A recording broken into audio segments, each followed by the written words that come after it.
Reptilians. I'm just going to share my perspective thus far on that subject. Starting out from childhood, I think this is significant. Dusty basement tickles my nose. But anyway, okay. Starting out childhood, I had this major like obsession with dinosaurs. I got my hands on every book and had every toy dinosaur and watched any dinosaur movie I could over and over and over. I knew all their names, I knew all their stats, I knew all that stuff, you know, like I could rattle that off better than, you know, adults that worked in dinosaur museums. Totally obsessed, loved them, literally dreamed about them, you know, etc., etc. And I grew up remote in a forest, and you know, I had an affinity for reptiles. I caught lizards and snakes and things all the time. And for example, I could handle snakes as a kid without getting bit. I knew how to just handle a snake, you know, you let it move through you. It came natural. I never even, you know, realized that was unusual until the first time I handed a snake I had caught, like a gopher snake, handed it to my brother to hold it for me for a minute. Because I was going to get this, I used to like take a big ice chest, and sometimes I'd set a snake in it that I caught and just kind of, you know, put some water in there and maybe some bugs or some things to see if I could get him to eat. I'd study him for, you know, a few hours and then I'd let him go. So anyway, you know, I handed it to my brother, and he had no sense about how to hold a snake. He just kind of held on to it, so of course it bit him.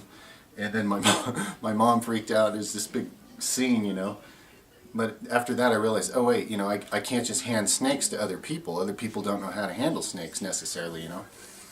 Also, my mom tells me that when I was about 2 years old, I used to always ask her, can we go for a walk?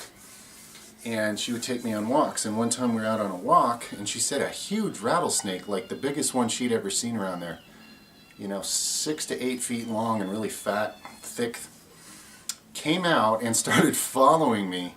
And she just kept going, and she said it followed for like half a mile or something. Now I don't consciously remember that. I was 2 years old, but I doubt it bothered me, you know. I always liked reptiles. I knew where they were. I could easily find them, and apparently they knew where I was. So anyway, so love dinosaurs, love reptiles. You know, and I studied modern day reptiles too, not just the dinosaurs. I knew all the facts about, you know, which kind of alligator, crocodile, snake, etc. lives where, and how big, and how they live, and yada yada yada. You know, it was like a little encyclopedia of stuff about reptiles.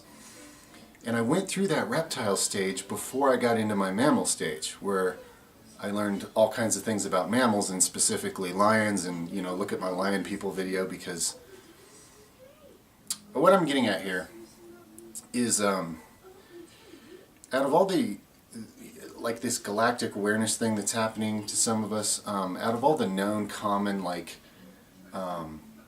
alien races that have interacted with people and still do, in some form or another, I have a very clear affinity with reptilians and the lion people.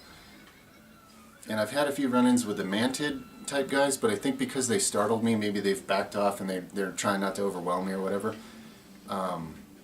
Because I have been a little startled by them.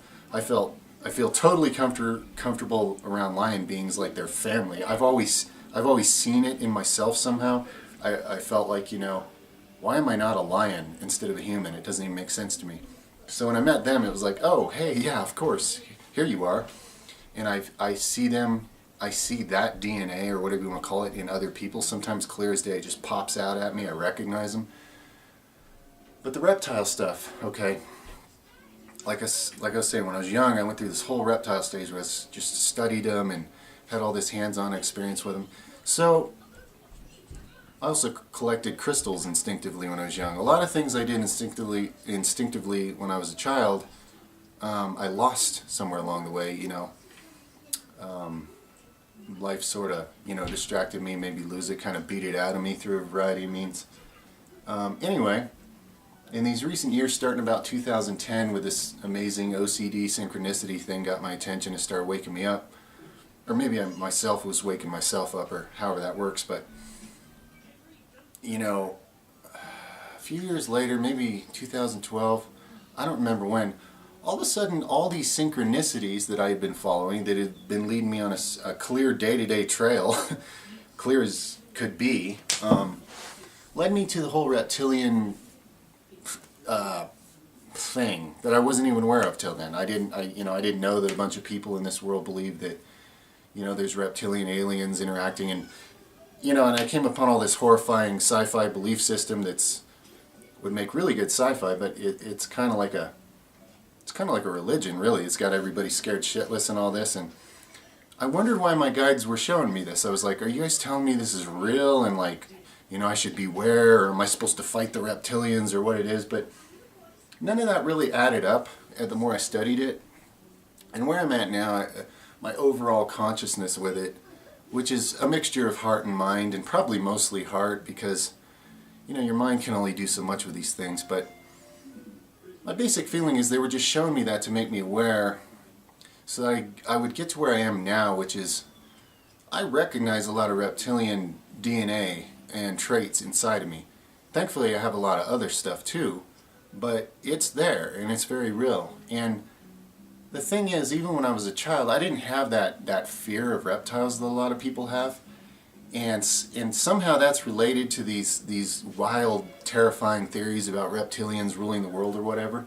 So I'm hoping to bring some comfort to some people in saying that, just like I was totally comfortable with snakes and lizards and all those things, I'm totally comfortable with these beings. I'm not saying every one of them's some, great character. I mean, look at people. I mean, look at all of us. We can all be good or bad or in between or anything, but I don't think that these blown out of proportion, terrifying belief systems of, how the world's all slaves to reptilians, I highly doubt it. And I think like anything with vibration, if you're in that mentality and you're terrified that your life's all being, you're a slave to reptilians or something, well, you might attract some kind of being along those lines who will victimize you or whatever, just like with people, if you're in the pattern of say, well, let's pick an example, being bullied, like physical bullying as a kid, well, you'll attract that a lot. And it's nothing that outwardly shows on you. You don't go around with a sticker that says, please throw me in a trash can and roll me down the hill, but if you're putting out that vibration, you get that, right? Well, same with this. If you're horrified of reptilian beings, you may attract to you one who is a jerk, or pick your word. But me, the encounters I've had, because I've always been very comfortable with reptiles, and I've encountered now some like hybrid type reptilian beings. That's what I've seen. And I think the message in that is, that to some degree I'm that, not to the degree that I met these characters. They were much more reptilian in their nature than me. They didn't have all these awesome mammal traits that I had, really. But they looked humanoid, but they had the eyes, and they conserved energy, and they focused on one thing at a time, and they very much reminded me of my understanding of reptiles themselves. But I felt no fear or animosity, or they weren't out to get me, not at all. I've met much worse characters in the astral, and most of them just seem like disembodied humans that were in a really bad state of mind. But anyway, yeah, and whatever. I mean, what something appears like in a certain realm, that's just your mind filtering in a certain way anyway. But for those of you that are like terrified, reptilians, they're awful, they're devious, they're behind everything, I really wouldn't worry so much, guys. I really wouldn't. It's just not productive. It's like anything. Worrying too much about stuff kind of makes it much more likely to be a self-fulfilling prophecy. And if you were terrified of, I don't know, pick another group, and if somebody taught you to be terrified of them, you could probably manifest an experience where one of them does something bad to you. If you're terrified so much for so long or whatever, because that's a powerful creative vibration. When you're really fear can manifest, more experiences that just confirm your fear, Strangely enough, that seems to be the way this universe works. So yeah, my 2 cents, I know I'm part reptile for sure, and I admire them. I always admired reptiles from large to small, and they're pretty neat creatures. But you know, I just want people to know. I don't think there's anything in and of being a reptilian type of being that makes you bad, or you know, you automatically prey on people or something like. No, not at all. You know, so you know, that's just my perception so far. But I honor anybody's experience and anybody's knowledge and everything, and some of you have a lot more experience with this issue than I do, and yours may be similar or different or whatever, but let's just share, you know, because the more we shine a lantern on something, the less people's minds are just going to run wild and be terrified about it, you know. Anytime you can shine a light in the dark and show people what's actually there, usually that just helps them, you know, because when you don't know, it's the fear of the unknown that really gets people, you know. So the less it's an unknown subject, I think the less we're going to have people panicking and freaking out and, you know, wasting their life just giving themselves diseases by being so afraid of, you know, something they can't see that's, you know, out to get them or whatever.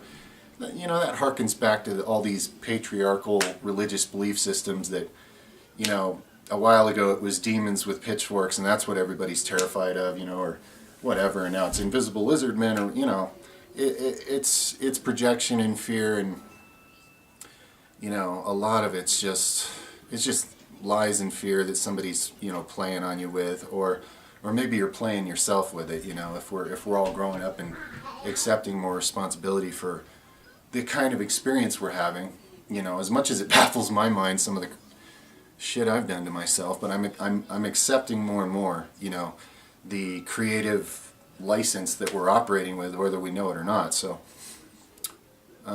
just wanted to share that. I wanted to dispel some fears. You know, like you're looking at some version to some degree, and I don't think it's a huge degree, but you're looking at some version of a reptilian hybrid right here. And I promise you I don't spy on you when you're using the bathroom or something. And, you know, even if I can influence people with the mind, and I've been shown this a bunch of times by my guides and dreams that I do have that spiritual ability or whatever, remote influence and stuff. Well, they showed me partially so I'd use it, but also as a warning that, you know, be careful, because if I'm really pissed off and like really thinking dark thoughts about somebody, I actually can cause them problems. And they gave me like a warning, you know, like just so you know, you can be creating karma this way without even knowing it, you know. So, and I look back at some things that had happened to people that I had a falling out with and became very, very, very, very viciously angry at, and I always have enough self-control. I just put distance between me and that person so that I don't, you know. But, you know, they were also warning me, hey, you know, you have more, you have like a projecting mental influence on others that you may have not been aware of, and I wasn't. And I don't know if that's reptilian or anything else. I don't know, guys. I'm not some level 97 wizard of knowledge on all this stuff, and I'm sure some of you can school me. And that's what I'm hoping for. I just want to, you know, expand upon it, but I'm just giving my piece, you know, my piece of the pie, so we can, you know, keep expanding the picture and shining that light, so there's not so much, you know, fear of the unknown going on, you know. So I love you guys, and I thank you for being the awesome, open-minded, metaphysical community that you are, and giving me some place to share this where it's gonna actually, you know, have a positive influence instead of just getting stones thrown at me or something. It sure is nice to be able to express things, you know, that are really on the cutting edge of like what humans are moving into their heart consciousness and starting to accept that your feelings knew more about life all along than all the things that have been programmed here, and that's really awesome. So this is just an amazing tool, but your center of consciousness, the thing with the most capacity and the biggest energy field of understanding, is, you know, represented by the idea of your heart. So that's where this is mostly being shared from, and it's just coming through the filter of my mind as I try to explain it, and you guys know this better than me. So anyway, I love you. Thanks for listening. Thanks for sharing. Thanks for any contributions. You know, it certainly isn't. Sci-fi was always my favorite, you know, category of like movies and stuff, and to me there's always been a real lack of it, but it turns out real life is more exciting along those lines than even the stuff people have been able to, you know, creatively display as sci-fi. So anyway, that's like, to me that's like a dream come true, and it keeps coming more true. You know, the more I open up to it, it's like the more experience I get, and that's awesome. And I know you guys know what I'm talking about. So that's my piece for now. I'll let you know of any developments. If any big lizard men materialize in here and, you know, reveal anything to me, I'll let you know. Alright, I love you guys. Thank you.